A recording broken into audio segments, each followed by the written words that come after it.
일본이 이번 주 금요일에 우리나라를 화이트리스트에서 제외한다는 결정을 내릴 것으로 보이는 가운데 문재인 대통령은 예정됐던 휴가를 취소하고 정상 출근했습니다.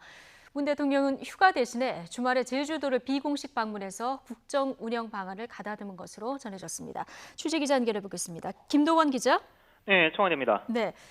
문 대통령 원래 오늘부터 휴가였는데요. 시기가 시기인지라 집무실을 비우지 않기로 결정을 했군요. 그렇습니다. 문재인 대통령은 오늘부터 5일 동안 떠나기로 했던 여름 휴가를 취소했습니다. 이유는 역시 일본의 수출 규제 조치로 상황이 엄중하다는 인식 때문인 것으로 보입니다.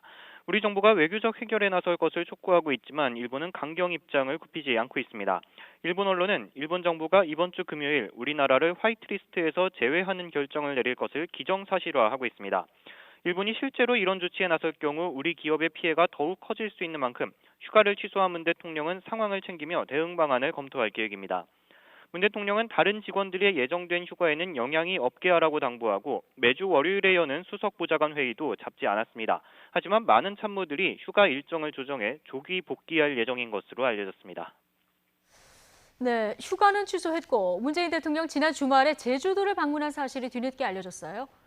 네, 문 대통령과 김정숙 여사가 지난 주말 1박 2일 일정으로 제주도를 찾았습니다. 휴가 대신에 짧은 휴식을 취한 것으로 보입니다. 비공식 방문이어서 언론에 사전에 알려지지 않았다가 제주 지역 언론의 보도로 뒤늦게 공개됐습니다. 문 대통령 부부는 제주시 한림읍에 있는 지인의 집에서 머물면서 또 종교계 원로를 만나 국정 현안에 관해 조언을 들은 것으로 전해졌습니다.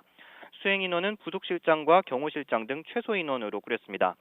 제주에 머물면서 문 대통령은 한일 관계, 비핵화 실무 협상 등 한반도 정세와 함께 개각, 경기 활성화와 같은 하반기 국정 운영 방안을 구상했을 것으로 보입니다. 지금까지 청와대에서 YTN 김도원입니다.